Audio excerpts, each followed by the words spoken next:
Por lo visto, dormidos.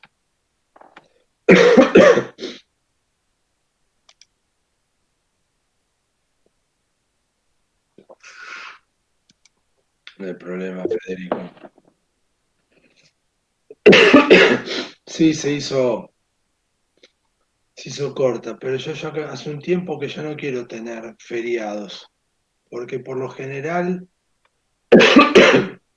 disculpen, intentan que el día sea como de la semana sea como de 5 días, aunque sea de 4, y termina siendo una complicación. Desde el miércoles que estoy corriendo de un lado al otro y hoy también tengo hasta última hora, hasta las 11 que termino de dar clases, corriendo de acá para allá, así que bueno, es lo que tenemos. ¿Alguna pregunta con respecto a lo que vimos en la clase pasada? ¿Alguna duda? ¿Algo que quieran comentar?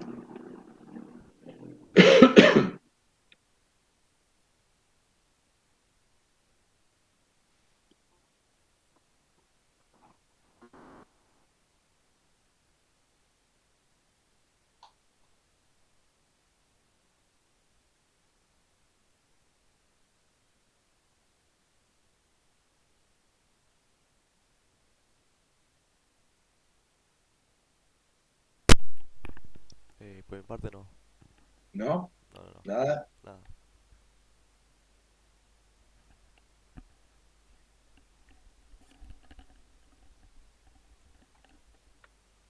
Bueno, entonces vamos directamente a ver algunas. Deme un segundo que tomo un vaso de agua que no sé por qué me la roto.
Bueno, acá está.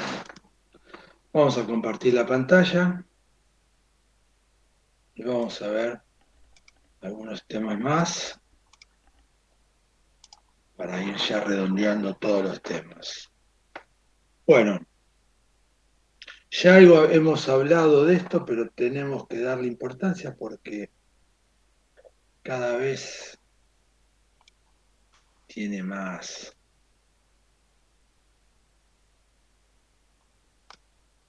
eh, se está utilizando más el concepto de outliers para muchísimas cosas. Los conceptos de outlier, que recuerden, no son errores, que es lo que uno tiende a pensar automáticamente. Outlier, sinónimo de error. No, un outlier es simplemente un valor fuera de norma. ¿Qué quiere decir un valor fuera de norma? Fuera de la media. ¿Mm? Fuera de la desviación estándar. es algo que se comporta de una forma que no es la habitual. Pero acuérdense de este ejemplo para que entiendan y puedan asociar bien outliers con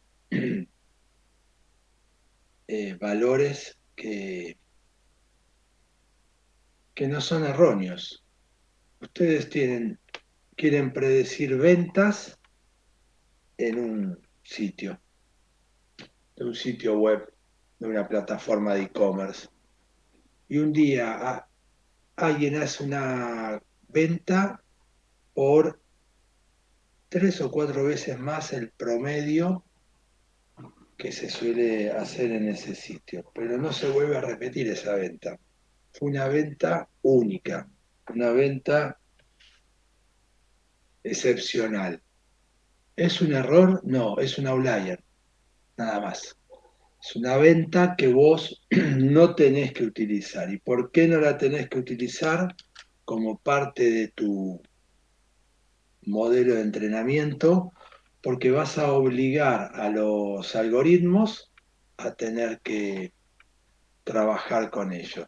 Así que, listo, ahí tenemos el concepto de outlier. Acá es un pequeño ejemplo. Como siempre, tratamos de utilizar librerías que nos ayuden a trabajar de forma automática. Estamos trabajando con Auto Machine Learning, Automated Machine Learning. PyOD, Python Outlier Detection, es una librería que contiene un conjunto de algoritmos específicos para trabajar con outliers. ¿Cuál es la principal característica que ustedes tienen que recordar en esta familia de algoritmos? Es la siguiente. Los outliers no trabajan, no trabajan con los algoritmos de outlier, se especializan en detectar esas pequeñas diferencias. Muchos de los algoritmos con los cuales nosotros trabajamos en Machine Learning e inclusive en Deep Learning, lo que hacen es descartan o simplemente meten esos valores que nosotros consideramos outlier, los meten en otras clases, en otros clústeres, diciendo, bueno, debe ser de este tipo, porque se parecen medianamente. No, estos algoritmos, por su parte, lo que tratan de hacer es enfocarse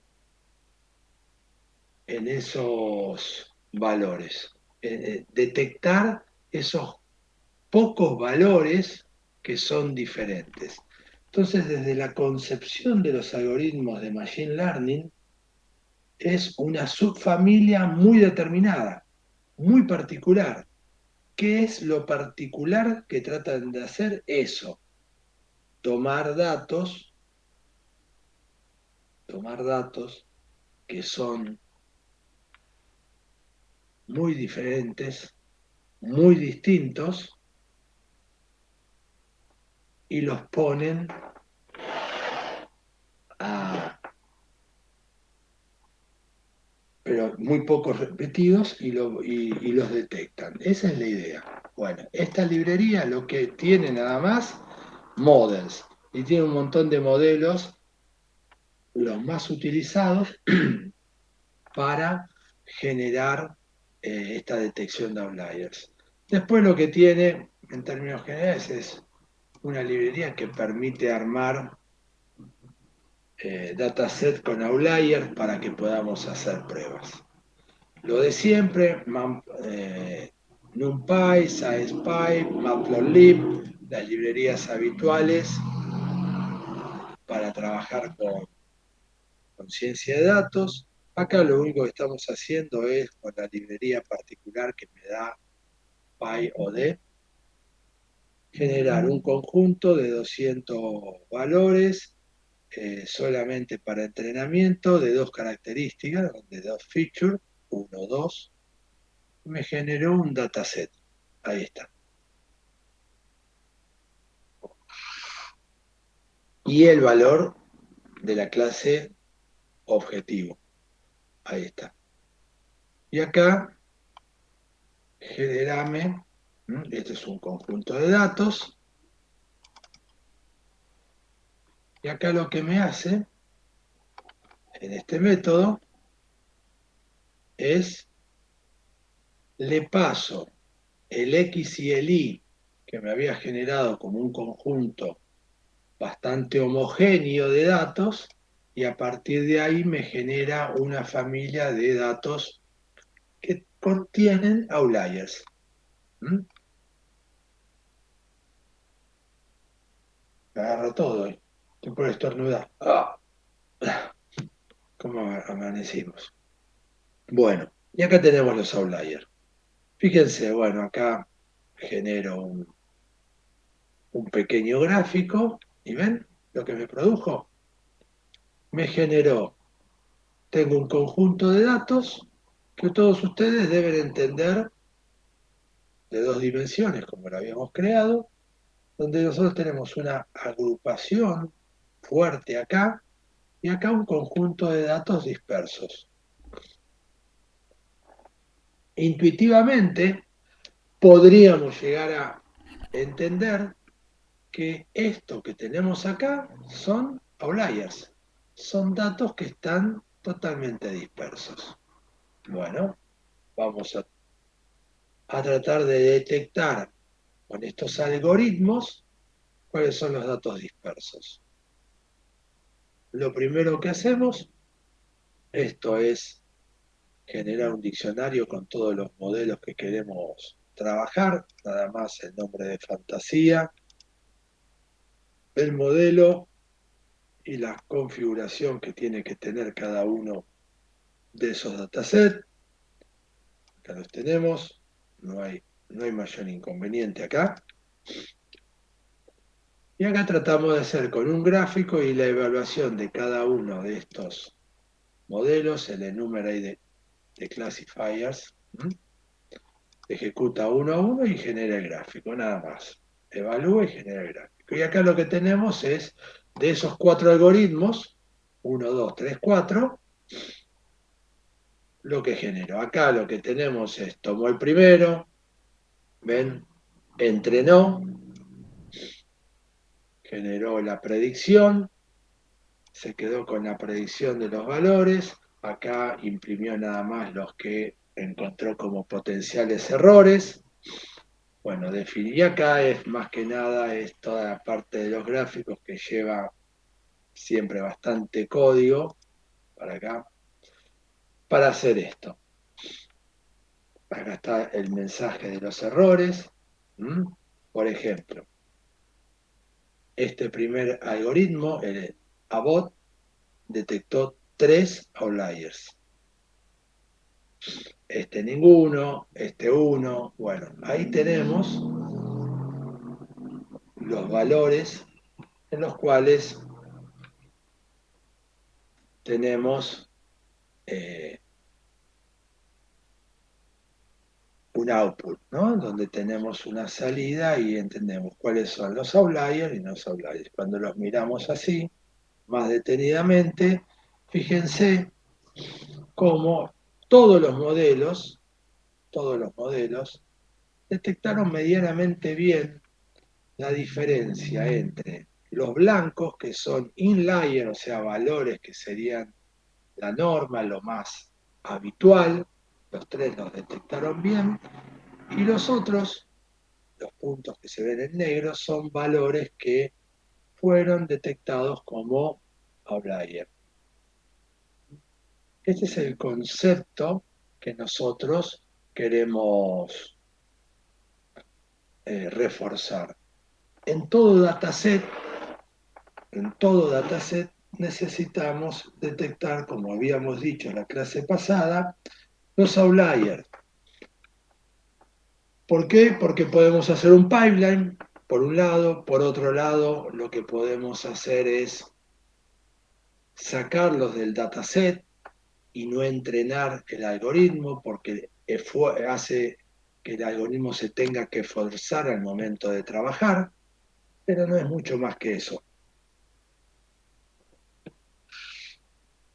Lo que nosotros tenemos acá es ese concepto que,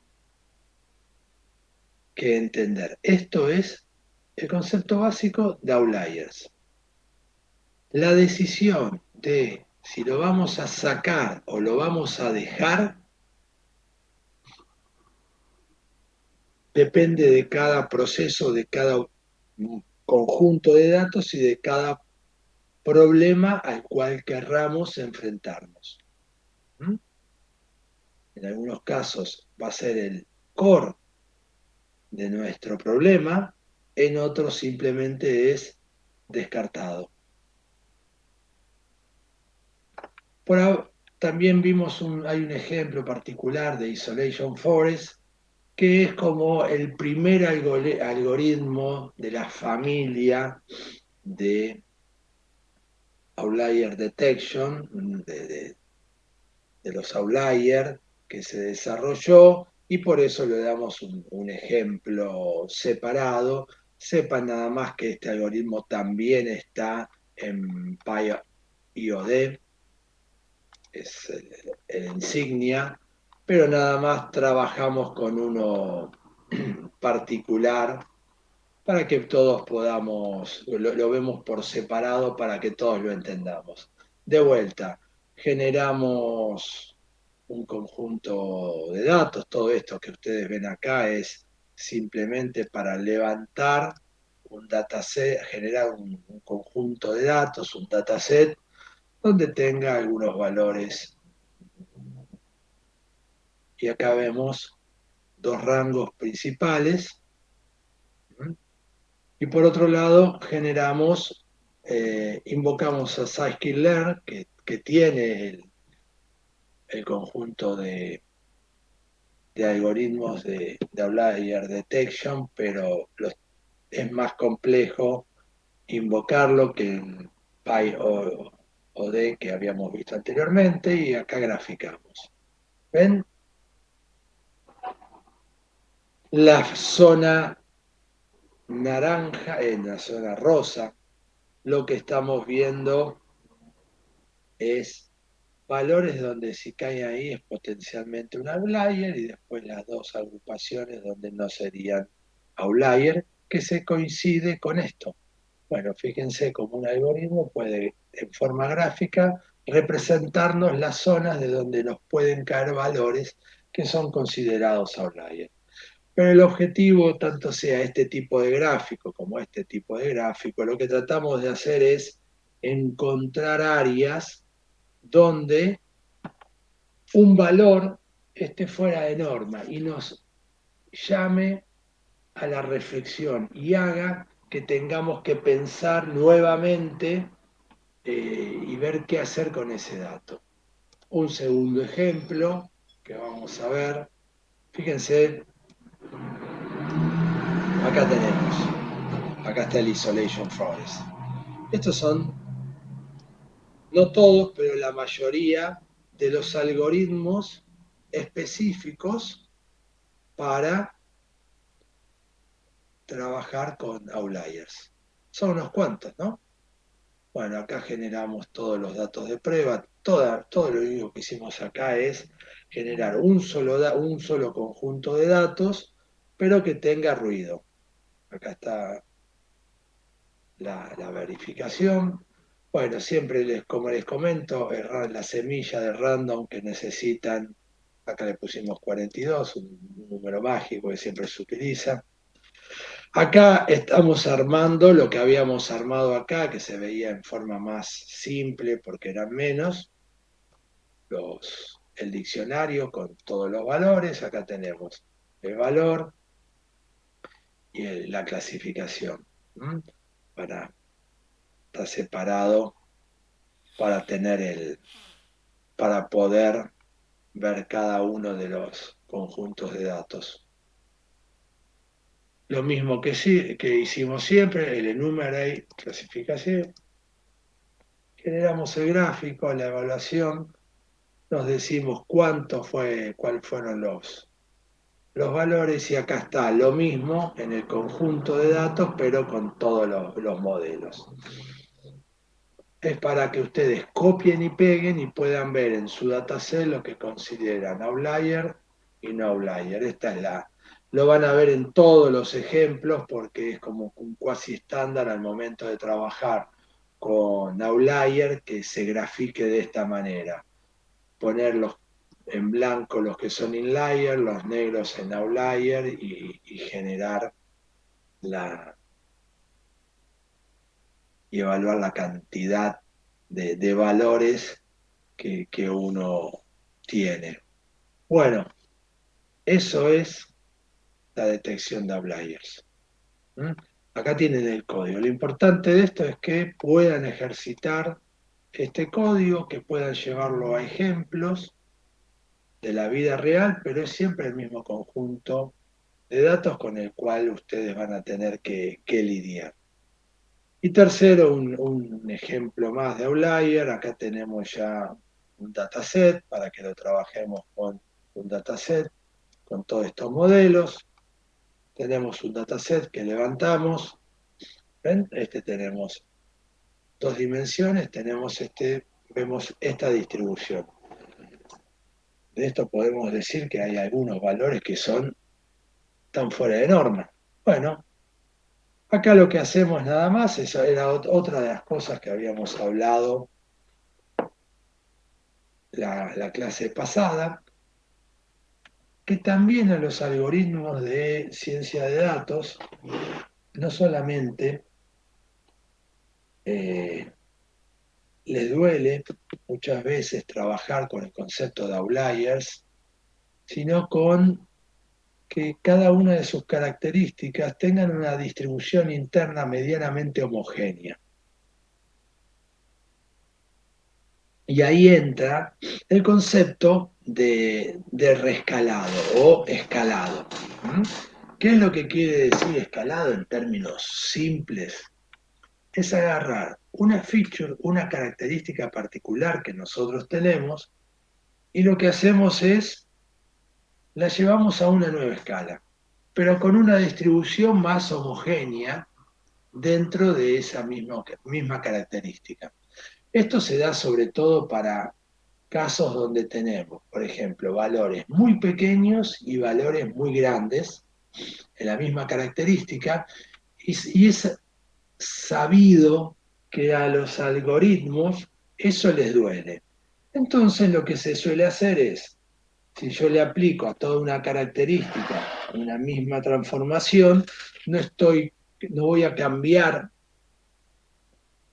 el entrenamiento final, el objetivo de entrenamiento final, pero se la voy a hacer un poco más simple al algoritmo para que pueda trabajar. Así que ahí tenemos una cuestión. Lo mismo de siempre, el diccionario con todos los algoritmos y los parámetros que voy a tener que dar. Acá empiezo la detección de los outliers. Todo por cada uno y genero los gráficos, como siempre. Siempre repito lo mismo. Para cada algoritmo, nada más un pequeño conjunto de los outliers detectados y los inliers detectados y el método. Ahí lo tenemos. Los que detectó como inlier y outlier. ¿Está? Para la segunda, para el segundo dataset, para el tercer, es el mismo dataset, pero para el tercer algoritmo. ¿Mm? Ahí tenemos un par de valores con los cuales podemos trabajar. Pero fíjense que es lo mismo que vimos hasta ahora, simplemente que tenemos algunos conjuntos de datos que son considerados inlayer y otros outlier. Y ahora lo importante de todo esto cuando estamos trabajando con los outlier y es entender cuál es la razón, vamos a vernos un poco las caras, la razón de trabajar con outlier. Y acá vamos a compartir un poco si no se hace un monólogo la clase. Al margen de lo básico que acabamos de definir como es importante trabajar con los outliers y tratar de detectarlos, porque sabemos que es muy común que, que estos datos le hagan un esfuerzo extra a los algoritmos con los cuales vamos a trabajar para que encuentren el patrón subyacente entre los datos. Esa es la razón básica por lo cual queremos detectar outliers, es decir, para mejorar nuestra calidad de predicción o clasificación. Eso es lo básico. Ahí en el medio vimos también que había un concepto que era el rescalado, porque también entendemos con la experiencia que una característica, una misma característica, que tenga mucha dispersión en los valores, valores muy chicos y valores muy grandes, también es algo que le duele a los algoritmos de ciencia de datos. Rescalamos los datos y después aplicamos los outliers. Ese es un paso habitual de los modelos de cuando estamos trabajando con ciencia de datos. Rescalo y detecto outliers. Bárbaro. Y ahora ya sabemos la base de los outliers. Ahora lo que me gustaría escuchar de su parte es en qué casos, en qué tipo de problemas, qué familia de problemas son habituales utilizar la detección de outlier y esa detección de outlier es como el producto final, es como el modelo final del algoritmo. No avanzamos más que esto. ¿En qué caso es importante? Detección de anomalías. Bien, pero vamos a ver, Javi, dame casos de la vida real. Creo que había mencionado la clase pasada de cuando se quería detectar un fraude, por ejemplo. Un fraude, exactamente. Eso son lo que ustedes tienen que empezar. Y ese es el secreto de la ciencia de datos, de la inteligencia artificial. El gran problema al cual ustedes se van a enfrentar es el siguiente. Ustedes le van a presentar problemas. Una cosa es estar en la facultad y que les muestren algoritmos. Entonces la facultad lo único que les hace es una sucesión de algoritmos. Algoritmo 1, algoritmo 2, algoritmo 3, algoritmo 4. Le toman los exámenes y es algoritmo 2, 1, 3, se lo mezclamos un poco, pero no deja de ser algo muy parcial y muy alejado de la vida real. Así no se trabaja en la vida real. Así no se trabaja de forma profesional en un puesto de ciencia de datos. Como se tiende a trabajar en la ciencia de datos es de la siguiente manera. Se toma un, un problema. A ustedes le dicen, tenemos un problema. O ni siquiera, che, ¿podemos hacer algo con, con estos datos? Se acabó. Eso es lo que ustedes van a recibir como input.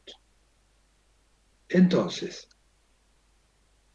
si ustedes ahondan en la inteligencia artificial y quieren trabajar en esta área, van a ver que hay una frase escrita en todos los libros que no se termina nunca de explicar, que dicen hay que conocer el problema. Si yo les digo a ustedes, hay que conocer el problema, ¿qué entienden ustedes?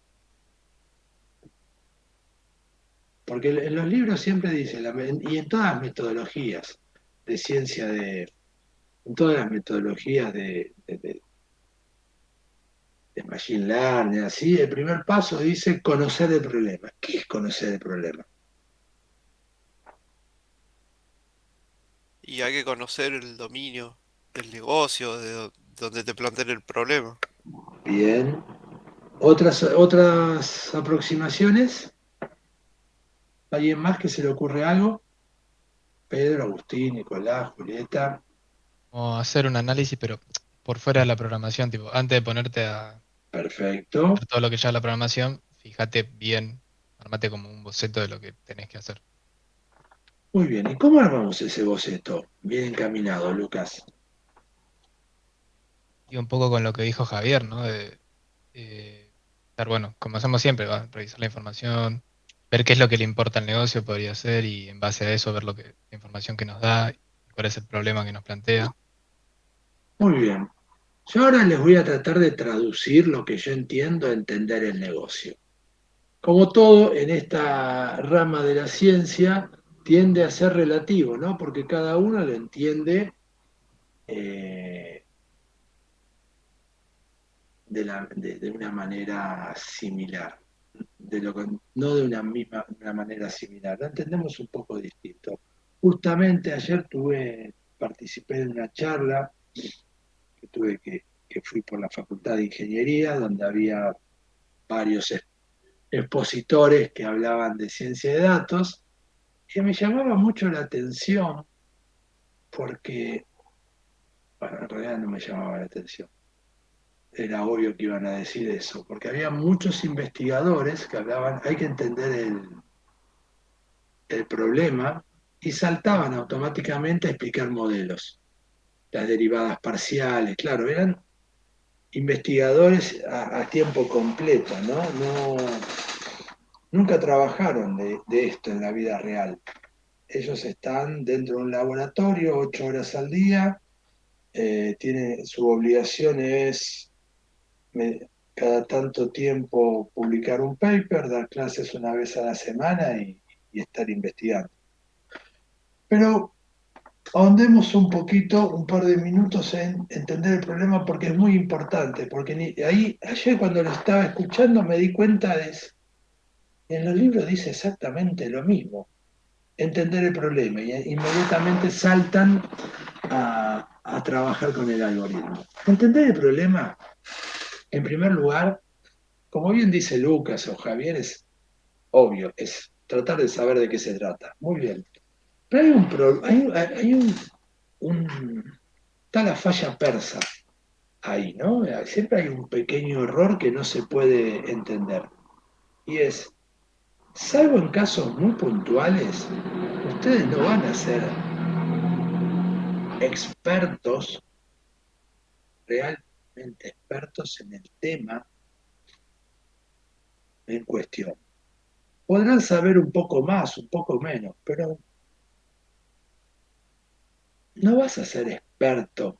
Entonces, entender el problema ya sabemos que ahí tenemos un sesgo cognitivo, no lo vamos a conocer tan en profundidad como un verdadero experto. Cuando estamos haciendo modelos para cuestiones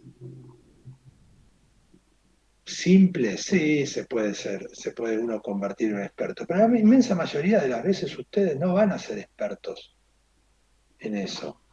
Y aunque lean, se informen, tampoco van a ser expertos. ¿Por qué? Porque la experticia se va a lograr luego de años de trabajar sobre ese tema.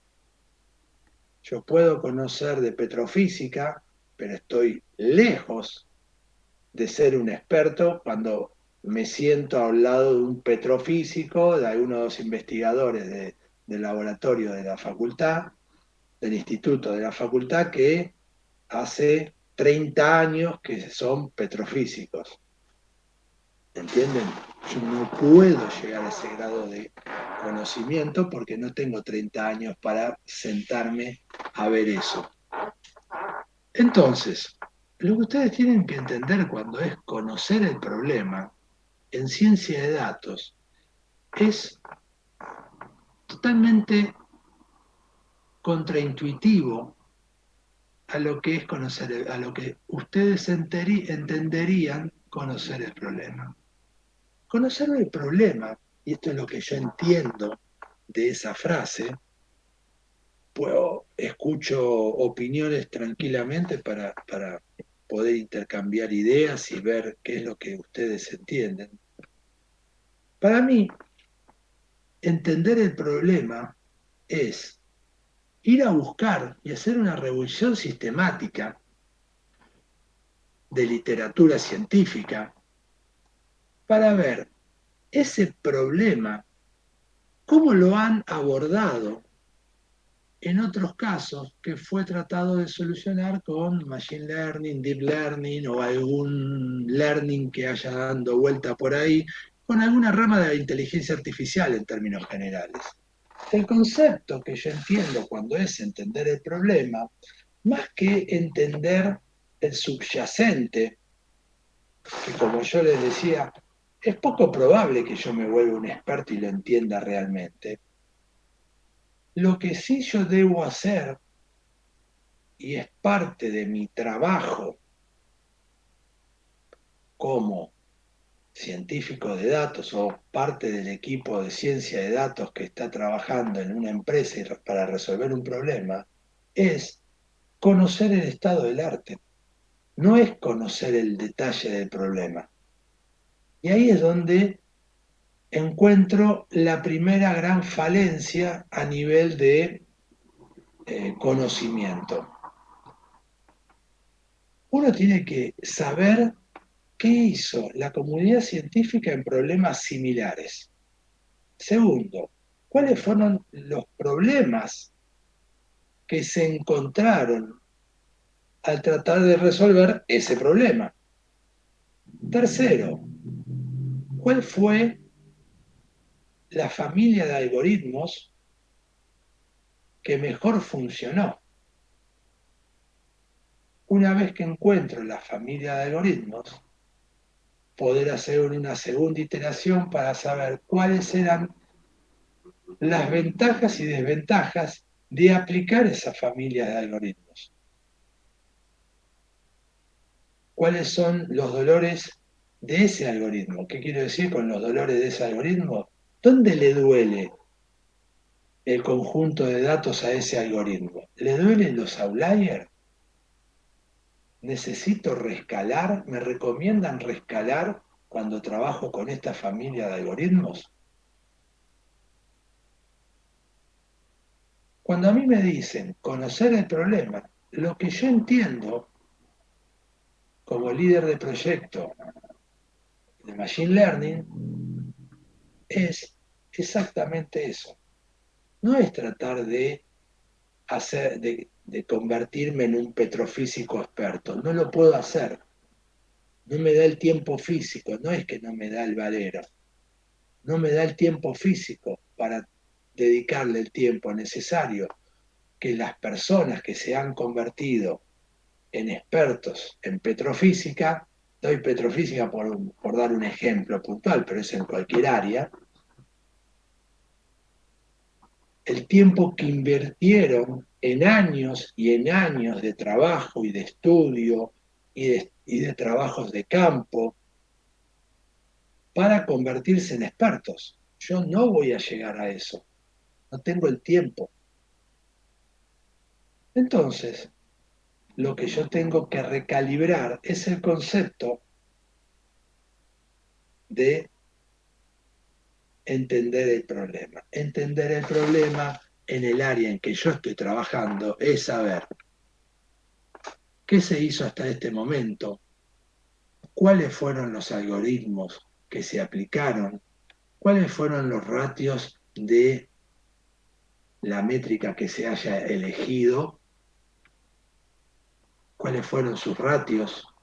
Ahí ya detecto también cuáles fueron las principales métricas y definir si es apropiada la métrica con el entorno en el que estoy trabajando. ¿Cuáles fueron los tiempos, si puedo averiguar promedio para resolver el problema una vez que ya se decidió empezar a trabajar y ya se tenía el dataset, cuál fue el esfuerzo de entrenamiento y cuál fue el esfuerzo en puesta en producción. De todas esas preguntas que yo hago, indudablemente algunas me las voy a poder responder y otras no. No siempre puedo obtener toda esa información. Pero las primeras, separando las tres primeras del resto, las tres primeras sí las puedo encontrar. Saber cuál es el estado del arte, porque eso es base de la investigación científica. Entonces, el otro punto que debemos entender cuando trabajamos en ciencia de datos es entender el concepto de revisión sistemática de literatura científica. La revisión sistemática de literatura científica es un método que se utiliza para trabajar y para hacer investigaciones. Ese método de revisión sistemática de literatura científica tiene el método de revisión sistemática de literatura científica, se llama de esa forma, y hay otro método que se utiliza que se llama snowballing, bola de nieve. Les voy a subir dos papers al Dropbox de la materia, que lo que van a hacer simplemente es presentarles esos dos métodos, y ahí no hay, son dos métodos que no tienen, es texto, no tienen ningún modelo matemático, no hay que explicar nada del otro mundo, y es el que ustedes tienen que llevar a cargo, adelante, al momento, al momento de iniciar el primer paso en cualquier resolución de modelos de inteligencia artificial, que es entender el estado del arte. Tan simple como eso. Y es lo que no se dice en absolutamente ningún método, ninguna metodología de inteligencia artificial. Me llama muchísimo la atención por qué algo tan básico no se explica. No sé. O al menos yo no encontré nadie que lo explique. Puede ser que ustedes me digan, mira, acá está. Eh,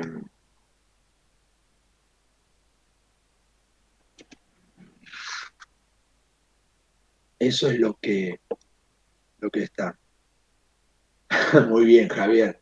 Le podés preguntar a ChatGPT. Sí, señor, le podés preguntar a ChatGPT. Es más, ¿conocen Auto ChatGPT? No, Bueno, hay una evolución de ChatGPT que se convirtió en Auto ChatGPT, que la diferencia entre uno y el otro es la siguiente.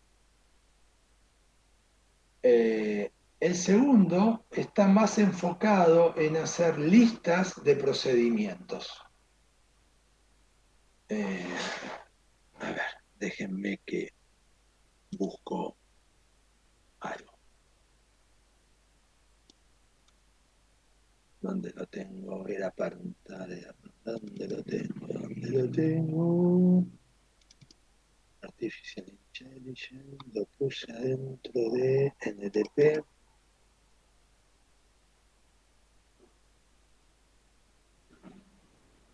No.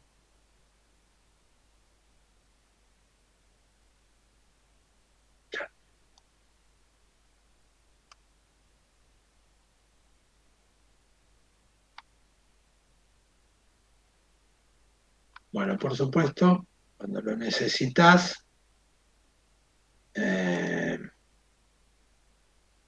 no lo vas a tener. A ver, un segundito.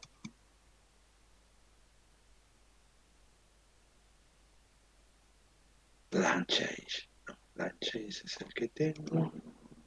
Listo. Body language.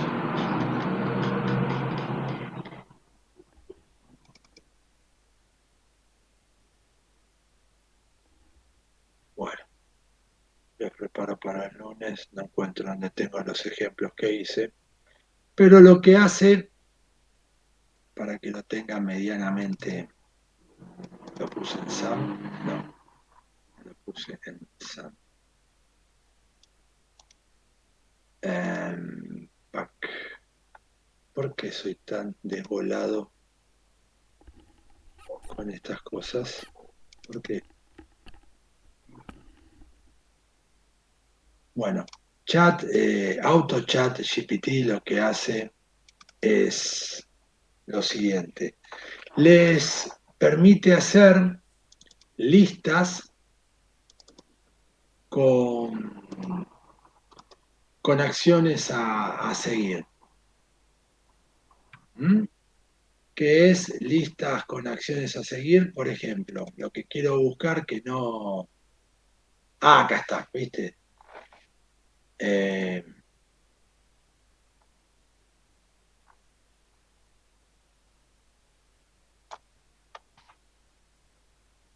¿Qué hice? Le pregunto, al modelo le pregunté, eh, decime, quiero crear el mejor Gitbook de inteligencia artificial para la industria del petróleo en español. Y el chat GPT, el auto chat GPT, genial, crear un GitHub, un Gitbook. ¿Saben lo que es un Gitbook? ¿Trabajaron con Gitbook? Yo no. ¿No? Bueno, muy buena herramienta. Acá está, le paso el link. Es una extensión de GitHub, pero para que ustedes puedan hacer comentarios, todo como si fuera un pequeño agenda de notas y lo enganchan a los códigos. Entonces ustedes pueden poner toda, ¿viste? ¿Cómo hacíamos hasta hace un tiempo? Bueno, por lo menos lo que hacía. Todo lo que me iba pasando lo iba comentando en el código y lo teníamos todos versionado adentro de GitHub, GitLab, o lo que es el control de versiones que se les antoje. Después terminaba haciendo que el control se, se empezaba, por lo menos en mi caso, y donde yo laburaba, empezamos a poner notas, se terminaba haciendo un caos porque era código .doc, que no eran documentos, ¿no? .csv, pero que estaban las explicaciones, adentro de las explicaciones, era un caos. Entonces, con este Gitbook, ustedes tienen una interfaz, puede ser gratuita, como todo es en el GitHub, ¿no? Una parte gratuita y si quieren algo más sofisticado lo pueden pagar. Ahí está el link. Entonces lo que ustedes hacen es miran, trabajan con esto, hacen cargan una interfaz de HTML básico, no es nada sofisticado, pero para el objetivo lo cumple más que bien, donde podés poner qué es lo que pasó, los incidentes. Es como tener una etiquetera mucho más sofisticada, entonces desde la etiquetera lo enganchás acá, acá pones el código, la explicación, y de ahí podés poner el link directamente a tu GitHub. Entonces te queda todo un poquito más armado y donde hay código, donde hay explicación, ¿entendés? Está un poco más separado. Entonces yo le pregunté cómo hacer esto y me dijo, genial, crear un guía sobre inteligencia artificial para la industria del petróleo en español puede ser un proyecto muy interesante y útil. Aquí te dejo algunos consejos para ayudarte a crear un Gitbook posible. Entonces, define el objetivo de tu Gitbook. Antes de comenzar a escribir es importante que tengas en claro cuál es el objetivo. Algunas preguntas que te tendrías que formular es, ¿quieres enseñar a los lectores cómo se utiliza inteligencia artificial en la industria del petróleo? O tal vez quieres profundizar en un tema específico de la IA relacionado con el petróleo. Definir tu objetivo te ayudará a mantener el enfoque y a escribir de manera efectiva. Bien. Haz una lista con los temas que quieres escribir. Una vez que tengas claro el objetivo de tu Gitbook, haz una lista de los temas que quieres cubrir. Esto te ayudará a estructurar el contenido y asegurarte de que cubres todos los aspectos importantes. Investiga la documentación.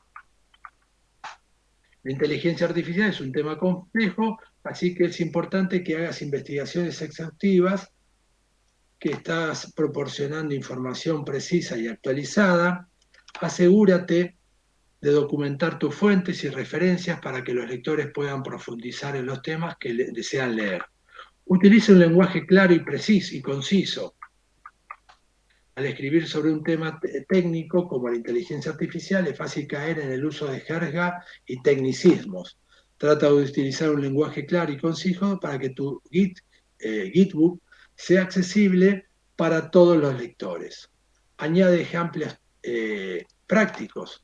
Los ejemplos prácticos son una excelente manera de ayudar a los lectores a entender cómo se utiliza la inteligencia artificial en la industria del petróleo.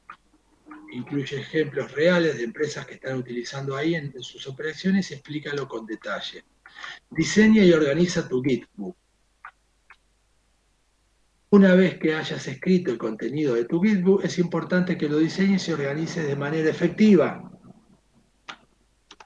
Utiliza encabezados y subtítulos para ayudar a los lectores a navegar por el contenido y utilizar gráficos que ilustran los distintos puntos.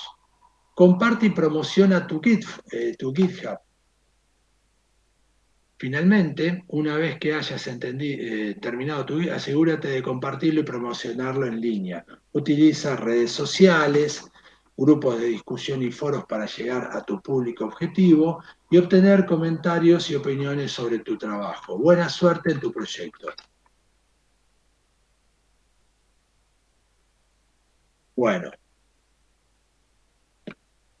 eh, ahí está. ¿Vieron lo que hizo? ¿Y en qué se diferencia eso de ChatGPT?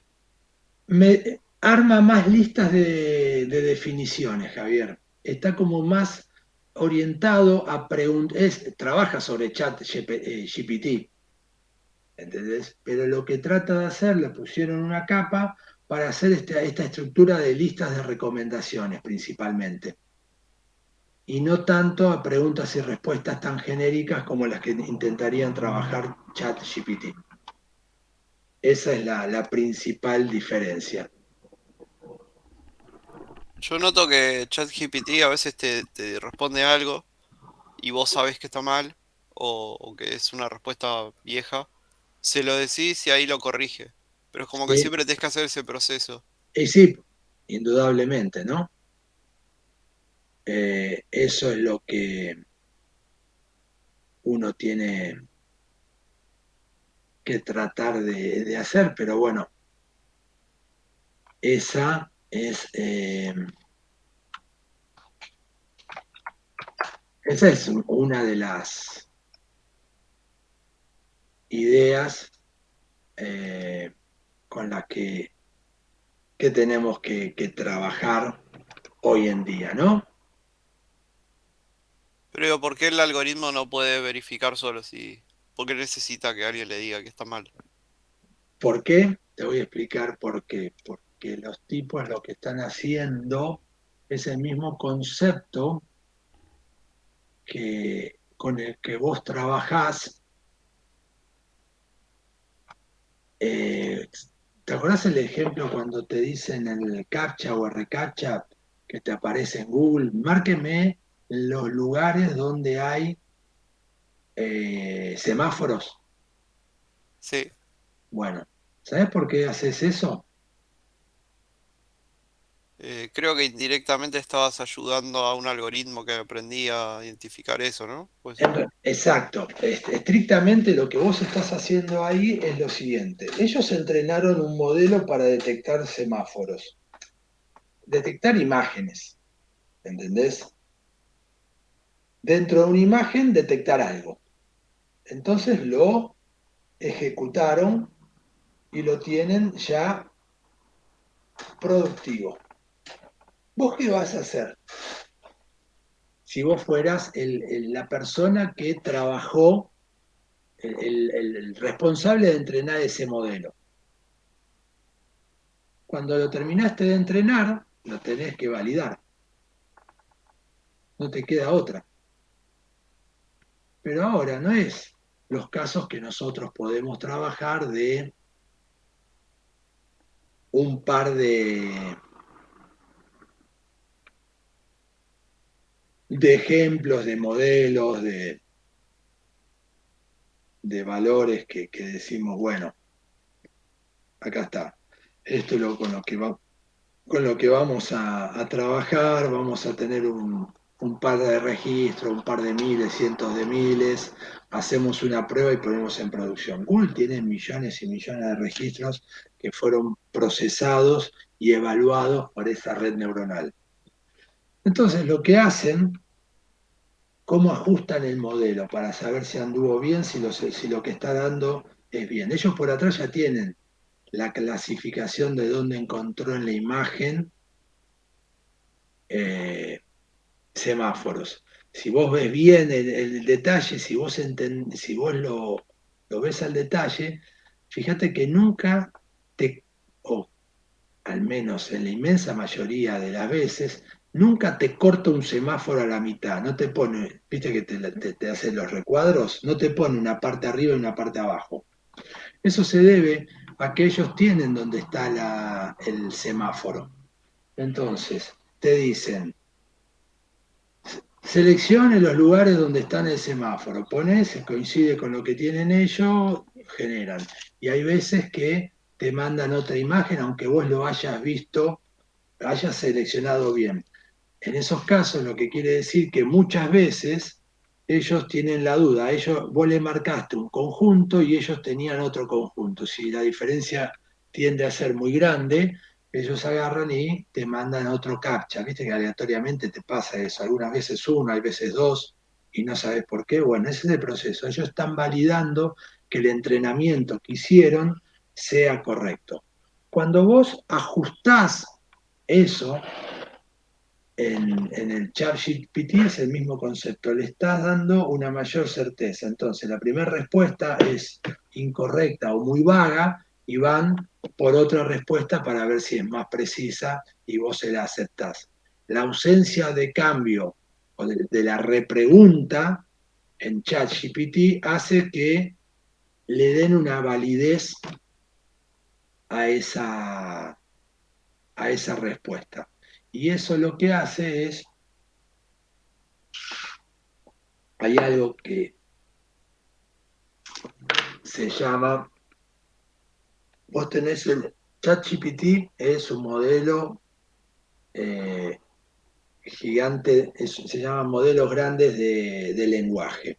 ¿Qué son los modelos de lenguaje? Los modelos de lenguaje es el habla que nosotros tenemos. ¿Qué es el habla que nosotros tenemos? Nosotros tenemos una combinación de posibles formas de hablar, hay algunas correctas y otras incorrectas. Se supone que yo estoy hablando con una estructura gramatical bastante correcta para el español. Bien. Por otro lado, hay áreas de dominio. Hay áreas de dominio, ¿qué sería el área de dominio en el que estamos trabajando en este momento? Es inteligencia artificial. Y viendo temas de inteligencia artificial. Con esos dos conceptos, ChatGPT entrenó,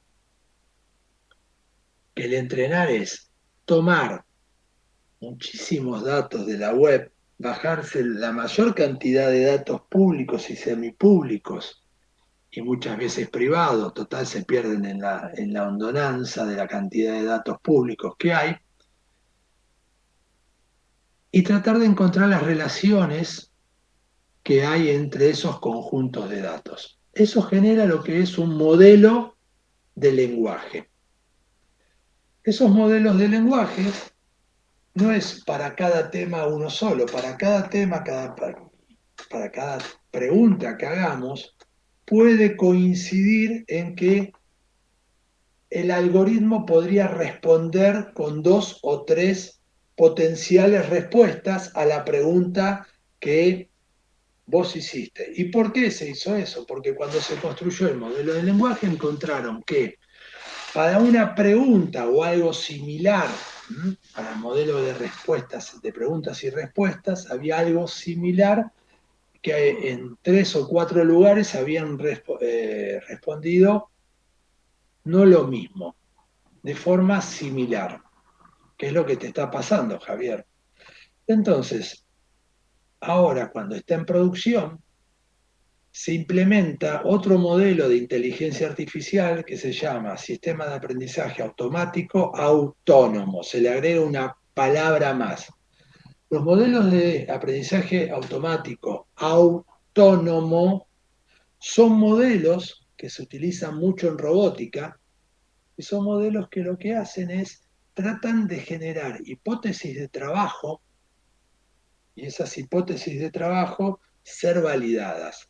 Ahí está el concepto de aprendizaje, de adquisición de conocimiento de un robot, que es un área muy específica y que es la que intentamos ver en la materia robots y en la materia celdas, que son una es continuación de la otra, celdas es la continuación de robots, son dos materias cuatrimestrales que tenemos. En ese lugar lo que se intenta hacer es lo siguiente, generar una hipótesis de trabajo. ¿Cuál es la hipótesis de trabajo, Javier, que hizo el modelo que está interactuando con vos, el bot que está interactuando con vos? En función de la pregunta que vos le hiciste, él va a decir, en función de esta pregunta, yo le voy a decir a Javier, le voy a dar esta respuesta. Y él evalúa que esa respuesta sería la correcta. Te lo responde. Vos, cuando le decís, no, le repreguntás, o si no le repreguntás, él marca como pregunta-respuesta, como esa relación pregunta-respuesta como válida, y le da un mayor peso.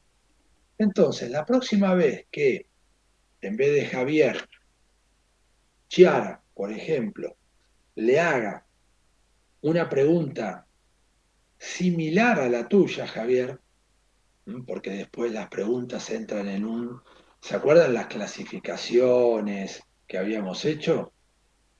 Bueno, es el mismo concepto. Cuando encuentran en un espacio que son las dos preguntas similares, él va a dar una respuesta similar a la que te dio Javier.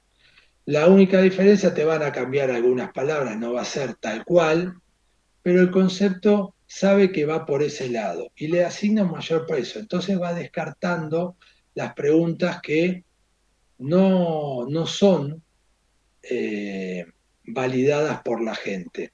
Entonces, el modelo de ChatGPT lo que está haciendo cuando todos entramos y hacemos preguntas, está autovalidándose, porque le está generando un ratio de pesos de mayor o menor peso a cada una de las potenciales preguntas que se le pueden hacer. Dicho otra cosa, como el conjunto de preguntas que se le puede hacer a un modelo tiende a ser un número finito, aunque sea un gran número, es un número finito de preguntas, a medida que va pasando el tiempo, ChatGPT tendría que ir dando en primera instancia las mejores respuestas. ¿Por qué? Porque se va autoentrenando. Eso se hace a través de un modelo de aprendizaje automático autónomo, y el área que va generando eso se llama las heurísticas de corrección de teorías. pero lo que te va haciendo es eso, Javier, te va haciendo el ajuste por atrás. ¿Qué diferencia ChatGPT de los otros chatbots que había antes? ¿La cantidad de datos o tiene alguna otra particularidad? La base, el algoritmo es distinto, sí, pero en realidad, Javi, la diferencia es la cantidad monstruosa de datos. Lo que hace la verdadera diferencia. Todo lo demás son diferencias parciales, nada más. O sea, funciona igual, como decía, que agrupa, no sé, las palabras dentro de una Sí, intención, un... exacto, se llama Está bien. vectores, eso se llama vectores, espacio de vectores, generan la relación en una palabra con sus palabras adyacentes para darle contexto a cada una de las palabras. La única diferencia que vos ves que cuando te metes a trabajar un poquito o a ver un poquito eso, te dice, trabajamos con 140 billones de características, son los vectores que van haciendo y las relaciones entre una palabra y un contexto. Entonces, cuanto más amplio es para cada palabra la tenemos vista desde distintos puntos desde distintos ángulos, es decir, de distintos contextos diferentes en los cuales puede aparecer una palabra. Y así es que reconocemos cuando me están preguntando todos los potenciales contextos en los cuales puede aparecer esas palabras y darte una respuesta aproximada. Pero básicamente la diferencia entre uno y el otro es la inmensidad de texto que se va evaluando y cómo se hacen esas estructuras de contexto para cada una de las preguntas que vamos teniendo. Esa es la base. O sea, el algoritmo sí tiene una particularidad. Sí, sí. Cada uno de los nuevos, el chat GPT-4, así, cuando van evolucionando, tienen mejoras, improvement, pero la principal es el volumen de datos.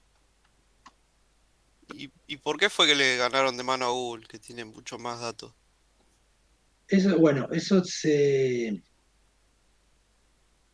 no se explica solamente por los datos. Eso se explica por una cuestión de empresa. Eso es, hay que ir al origen de las startups, el desarrollo de empresas de startups. Una de las cuestiones que ustedes, sí, esa es una buena pregunta, Javier, y la podés empezar fíjate para atrás, ¿qué es lo que pasa? ¿Por qué apareció eh, Twitter si ya en ese momento estaba Facebook y era el que más sabía de redes sociales? ¿Cómo no se le ocurrió? Yendo para atrás, ¿cómo apareció Microsoft si ya estaba la Macintosh y estaba Unix? ¿Qué quiere decir? En términos generales, y eso está estudiado cuando uno estudia cómo crear empresas de cero, es una matriz. El día a día de la empresa te va comiendo eh, el tiempo. No importa si sos grande, sos pequeño, pero el día a día te termina comiendo y estás enfocado en problemas del día a día para mantener tu empresa.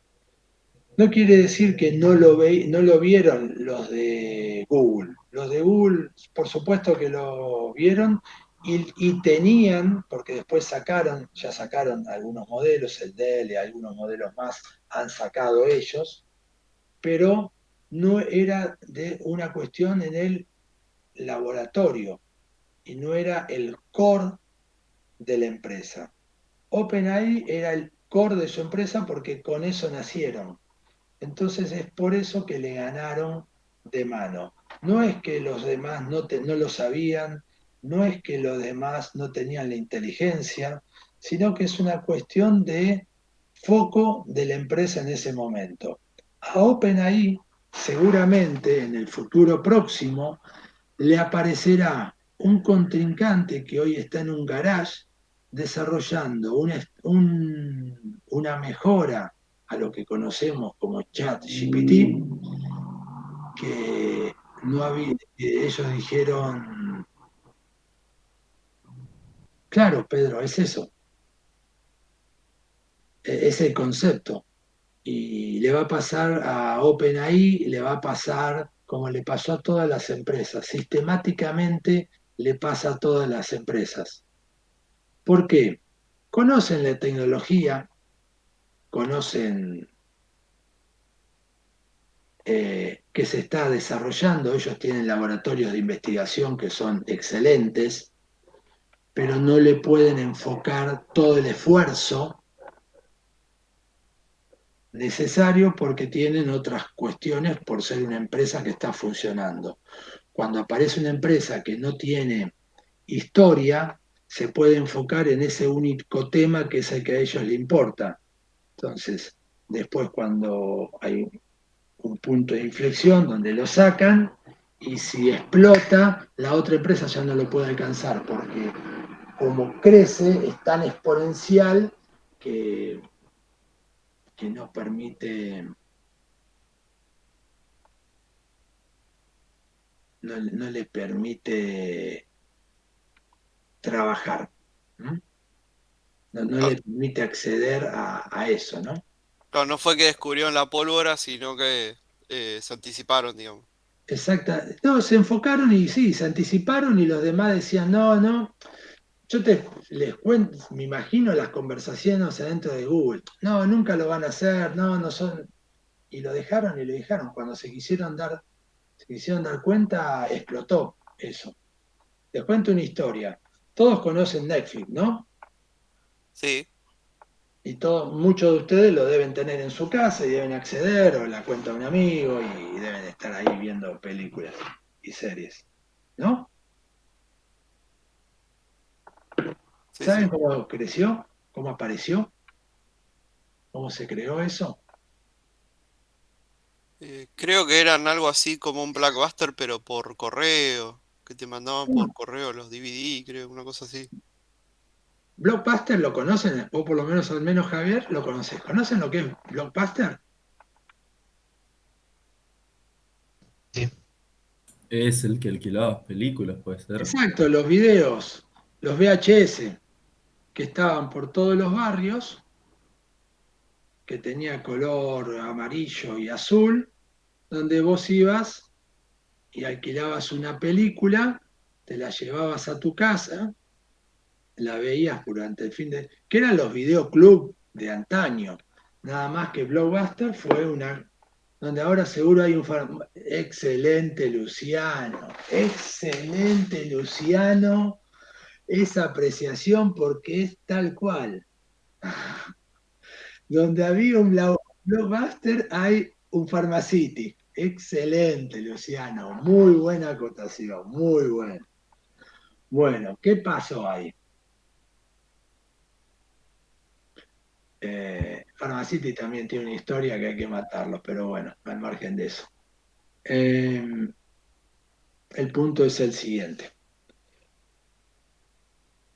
Uno iba y alquilaba alquilaba el video y se hizo una empresa multinacional. Esto era una empresa que estaba en todo el mundo. ¿Qué pasó con él? ¿Qué pasó? La gente de los desarrolladores del concepto de Netflix hicieron lo que tenían que hacer. Fueron y se lo presentaron a la gente de Blockbuster y le dijeron, miren lo que tenemos, miren lo que desarrollamos.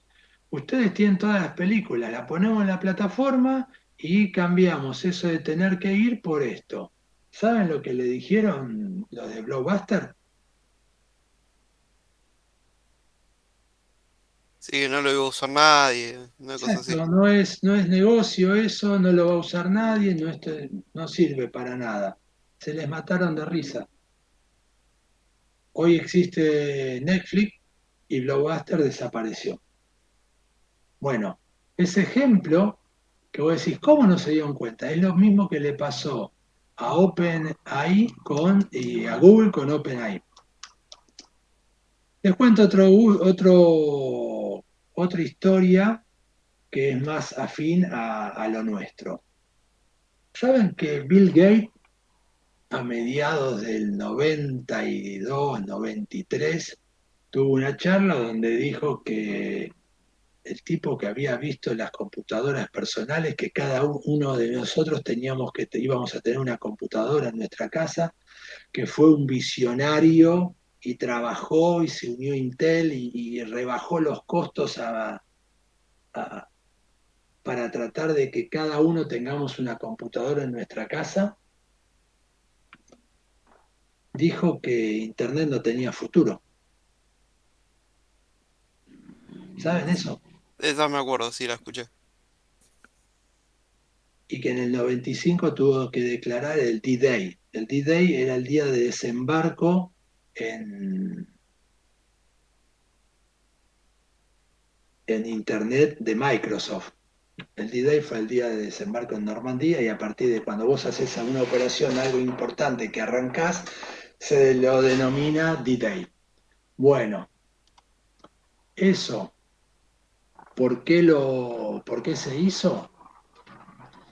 Bueno, ¿cómo puede ser que se le haya escapado? No se le escapó, él estaba en el día a día, todos estaban en el día a día. Yo leí un libro de Bill Gates y que se hace cargo del problema, de esa frase y de ese error que cometió, y lo explica.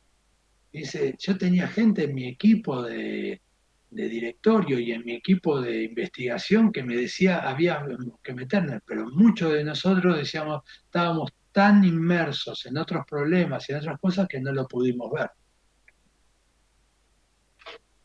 Cuando cuenta cómo fue el primer servidor web que levantó Microsoft, no lo pueden creer. Era en la oficina de un gerente de rango medio que un día pidió una autorización en un pasillo, le dijeron, sí, haz lo que quieras, así totalmente informal, y el tipo no lo había preguntado ni siquiera no había dicho mucho detalle, y era un servidor que estaba en la oficina, literalmente, en la oficina de un gerente. Se cortaba la luz de vez en cuando y se cortaba el servidor, y había un cable que salía por los pasillos donde iba al hub que salía a Internet. Eso era el primer servidor de Internet de Microsoft. Bueno, esos conceptos son los que pasan en las empresas. Y eso es lo que le pasó a Google con OpenAI. Se le escapó la tortuga ahí. No hubo forma. Aparte es un poco un competidor, porque uno generalmente No, no, buscaba una solución googleando es y el ahora le competidor. preguntás. Lo destrozó. Es hermoso lo que vamos a ver en el futuro próximo. O sea, esta guerra es hermosa, es algo maravilloso, es para disfrutar y para aprender. Y esto es una clara, esto es lo que tenemos que hacer foco en la universidad y en la facultad sobre todo, que lo tenemos totalmente fuera de foco. Y es, dejemos de pensar solamente en algoritmos y pensemos en empresas. Cada uno de ustedes tiene el potencial de crear su propia empresa, su propio Google. No voy a... Créanme, cada uno tiene el potencial. Y cada uno tiene el potencial, si no llegas a Google, tener tu propia empresa. Es mucho más divertido que vivir trabajando para toda tu vida para otra persona. Se los aseguro. Está el caso el que era desarrollador este de Lanús que inventó Next.js. Exactamente. ¿Entiendes? Es mucho más divertido hacer esto que levantar una empresa, y es mucho más divertido levantar una empresa completa. Tiene un montón de desafíos y ustedes lo tienen que ver. Y estas son las cosas que pasan. Ver un área ver una parte de un problema y darle una solución innovadora y tratar de generar tracción, es decir, demanda, que la gente quiera eso. ChatGPT la gente lo quiere. ¿Por qué explotó? Porque la gente quiere usarlo. Y tiene un gran problema ahora Google. ¿Por qué? Porque ahora la gente le va a preguntar las cosas a ChatGPT. Y no es como antes, lo googleo. ¿Mm? Entonces, es un punto de inflexión para los próximos años y cómo Google se puede hacer con algo de ese mercado y no perderlo todo. El área de negocio que más dinero le da a Google es el- la publicidad por su página web principal. Claro, y además, más se lo usa en Santiago, ChatGPT mejor respuestas te da. Bueno, ahora, ¿cuál es el desafío de ChatGPT? ¿Cuál es el desafío de Google? ¿Qué se imaginan ustedes? Cuéntenme, vamos por un poquito por ese lado que es más interesante para que se les despierte el bichito de emprendedor y quieran crear sus propias empresas. Para mí ahora va a ser la guerra por los datos. Bien, escucho opiniones. eh, para, para OpenAI monetizar, supongo. Bien, muy bien. El gran desafío que tiene OpenAI es monetizar ahora. ¿Cómo monetizamos? Ellos ya tienen una forma de monetización. Vos, yo, por cuestiones de que me dedico a esto, tengo que estar en el estado del arte. Entonces, porque doy la materia de procesamiento del lenguaje natural y esto está muy atado a eso. Entonces, lo tengo que tener bien en el radar, porque si no me quedo fuera de esta historia. Entonces, si vos empezás a desarrollar aplicaciones, te dan ahí, tienen el modelo tradicional a nivel de empresa, lo mismo de siempre. Te sacas una cuenta, te dan, ahora del chat GPT, te dan $5, cada consulta te va descontando centavitos que haces a nivel de usuario desarrollador. Piensen cómo cambió esto. Cuando yo saqué la cuenta para el chat GPT 2, me dieron $17. ¿Ven cómo lo van ajustando? Y después, si vos querés seguir trabajando, tenés que pagar un fee mensual que te da una capacidad. Eso a nivel de empresa. Pero a nivel de empresa va a ser muy pequeño lo que pueden ganar. El gran desafío, como bien dice Santiago, es el hecho de poder trabajar con qué, con lo masivo, con los usuarios finales y encontrar un modelo de monetización. ¿Cómo lo encontró Google? Con su red de marketing. Cuando vos pones una consulta, te aparecen los primeros que dice patrocinados y ese patrocinado tienen el Google Analytics, todas las herramientas de Google para marketing, donde las compañías ponen guita ahí. Entonces eso es lo que le da mayor cantidad de ganancias. Es más, si mal no recuerdo, hasta hace poco tiempo era la única área de negocio que le daba ganancias a Google. Todas las demás, el cloud, todas iban a pérdida. Pero esta le daba tanta ganancia que le hacía ganar, ¿no? Pero era un solo área la que le daba ganancias. Bien. Desafío, indudablemente, para OpenAI y el ChatGPT, monetizar. ¿Cómo hacemos o cómo te pongo algo de publicidad que no sea muy invasiva, que cada vez que uno de nosotros hace una pregunta, que hace algo en ChatGPT, yo pueda obtener un poco de ganancia a través de eso, ¿no? Que la empresa OpenAI gane un poco de guita a través de eso. Es muy difícil lo que tiene Santiago por delante OpenAI, ¿eh? Es algo que puede hacer que desaparezca la empresa. Y que vos decís, no, no puede. Sí, sí, puede desaparecer. Ya he conocido a lo largo de mi vida muchas empresas que eran brillantes, que eran empresas revolucionarias y nunca pudieron pasar el modelo de mi vecino sacando el perro y ladrando como siempre. Sí, se puede vender, pero alguna empresa lo va a tener que hacer. O sea, pueden vender, claro, Pedro, decís, solo de OpenAI se la venden a otra empresa.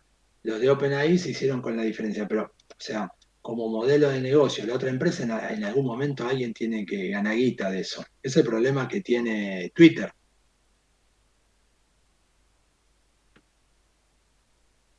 Twitter tiene, ¿cuál es el gran problema que tiene? Lo usamos todo, es súper cómodo.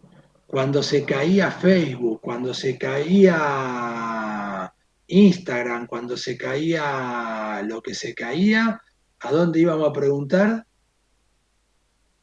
¿Dónde íbamos a averiguar si había una caída? En Twitter. O sea, anda todo perfecto, información, pero nadie quiere pagar. Ahora,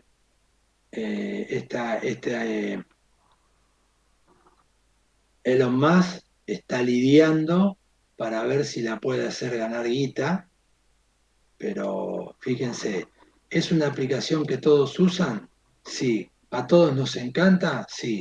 Re- ¿Resultó ser eficiente? Sí, porque cuando todos los sitios se caían, este no se cayó y íbamos a preguntar, che, ¿qué pasó con Facebook? ¿Qué pasó con lo que sea?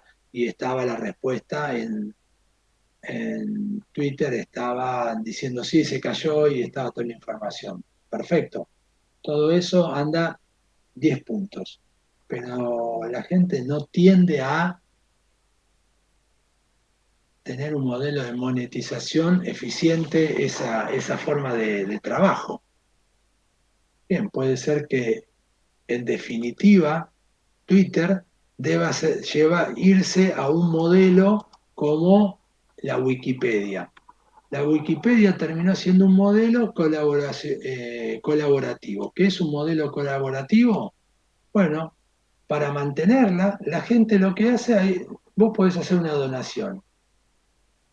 Seguramente quizás ninguno de nosotros hicimos una donación, pero en el mundo, con los millones y millones de personas que hay, las personas van haciendo pequeñas donaciones y como es una plataforma que ya está levantada y se mantiene, y no tenés que hacer mayores avances con eso, lo podés tener. Quizás Twitter tenga que ir a ese modelo de negocio, no lo sé. Eh, pero ahí es lo que te decía Santiago, el gran problema que tienen las empresas al momento de trabajar con qué? Con la monetización.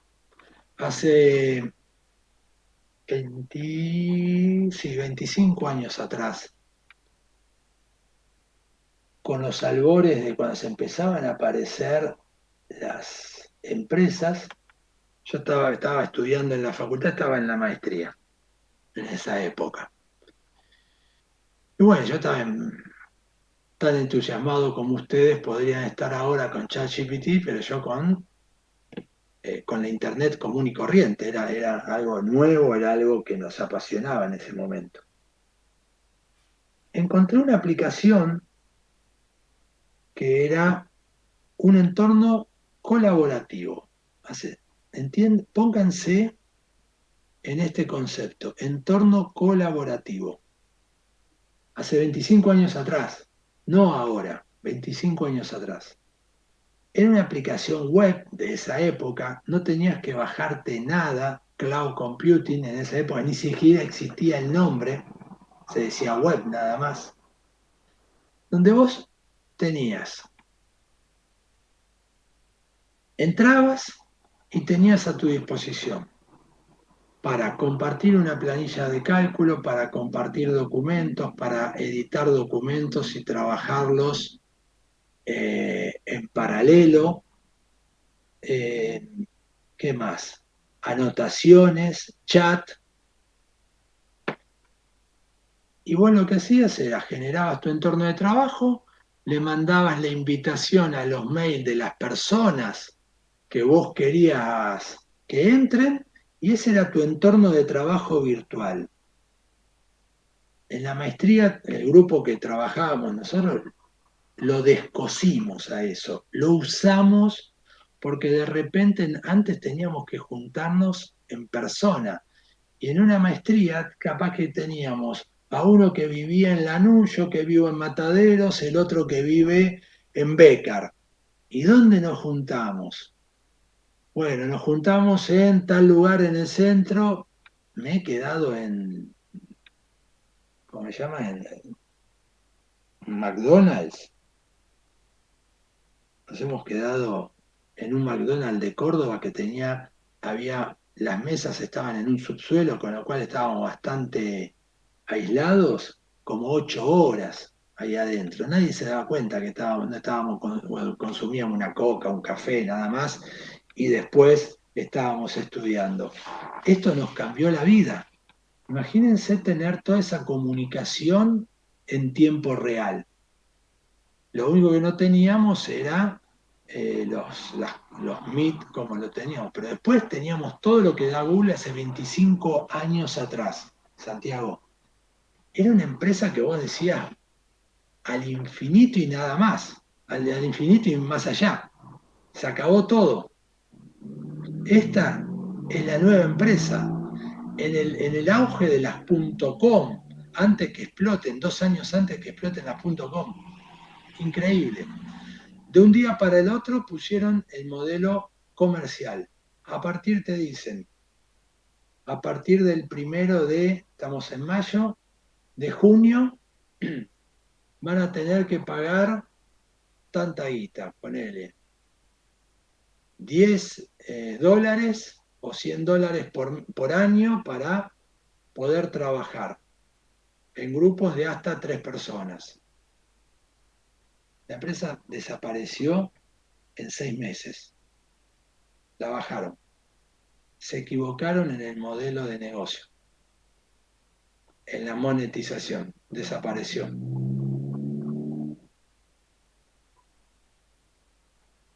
Así que lo que enfrenta OpenAI no es un tema menor, y es un tema que si equivocan desaparecen, aunque sean ellos o se la hayan vendido. Es muy, muy, muy difícil el concepto de monetizar cosas que las personas tienden a asumir que son gratuitas. Y que están porque están, per se, para su uso. Ese es por un lado, es el error o es el problema de negocio que tiene OpenAI. Por el otro lado, el problema de negocio que tiene Google. Google ya tiene una estructura que le daba ganancias y ahora la tiene que modificar toda su estructura de Internet, los valores, los costos, porque ya no puede tener los ratios de acceso que tenía hasta este momento, porque ahora lo comparte realmente con un contrincante. Entonces, también podemos estar ante la caída, no la desaparición, no desaparecen las empresas tan grandes, sino una caída de Google y que se pueda convertir hipotéticamente en un IBM. IBM, desapareció, siempre dicen va a caer, va a caer, va a caer. No, nunca cae. Pero es una empresa, ¿ustedes la consideran como una empresa de punta, de avanzada, de Internet? No, todo lo No, contrario. exactamente, no. Y fue la primera, la que tuvo todo, la que tuvo todos los recursos y que tiene un laboratorio de investigación y trata de sacar todo de todo y nunca lo logra. ¿Por qué? Porque ya tiene una estructura tan grande que no puede pegar el salto. Bueno, esas son las cosas habituales que pasan. Son las situaciones habituales que terminan pasando. Entonces, los próximos años van van a ser hermosos en ver estas peleas. Y también tenemos que tomar otra moraleja de lo que es el desarrollo de empresas. Vamos al ejemplo de Microsoft. ¿Qué trató de hacer Microsoft para luchar contra Google? ¿Qué hizo Microsoft para luchar contra Google? Creó su propio browser. El browser está bien, pero eso ya la perdió hace mucho tiempo. Construyó Bing. ¿Conocen el buscador Bing? Eso, ahí está. Ese sí. Bien. El buscador Bing es de Microsoft, es la copia de, del buscador de Bing, de Google, es la copia del estilo de publicidad. Agarraron, programalo en .NET, asumo. Pero este funciona con IA, ¿no? Ahora, por lo que leí o algo así. Tiene como que estar implementando eso para las búsquedas. Ahora, ¿no? Pero cuando salieron con la copia de Google y durante años y años fue la copia de Google y no lo pudieron destronar porque era la copia. De repente apareció un jugador con un punto de vista innovador y en mm, semanas se robó el mercado. Ahora sí lo están, Microsoft compró un montón de estas empresas y OpenAI, no sé si no la compró también él, pues parte. Y ahí es lo que se generó. ¿Ven? Agarró y generaron un nuevo paradigma. Lo cambiaron y ganaron el mercado. Entonces a lo que estamos enfrentándonos ahora es súper divertido, súper divertido. No divertido, súper divertido. Porque vamos a tener que lidiar con un montón de cosas y vamos a ver cómo en el futuro próximo eh, vamos a ver cambios en la tecnología a pasos agigantados. Bueno, se me terminó pasando la hora. Bueno, ¿alguna pregunta hasta acá? ¿Algo que quieran opinar de todo esto? Una pregunta de cuando había hablado lo de escalamiento. Sí. ¿Eso es cuando la magnitud de los valores son grandes o chicos? ¿O Sí, cuando están demasiado separados?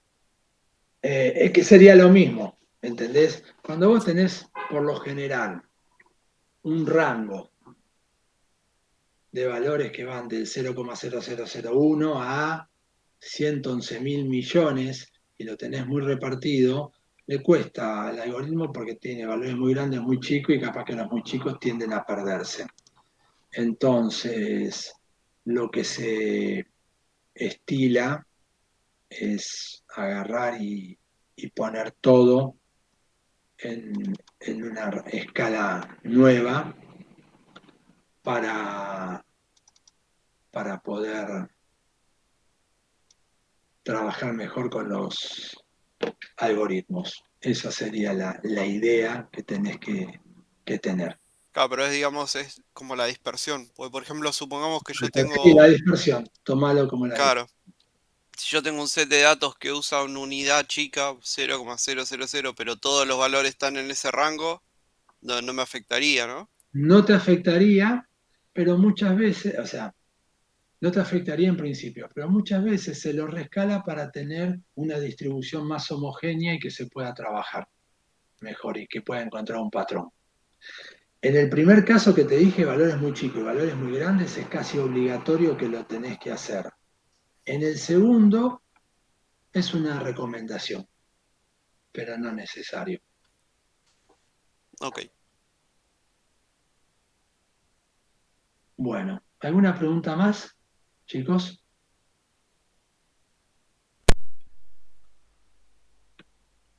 Por mi parte no. Bueno, muchas gracias y buen fin de semana. Nos vemos el lunes. Nos vemos el lunes. Hasta luego, profe. Chao. Chao, hasta luego. Chao. Gracias. Ahora nomás.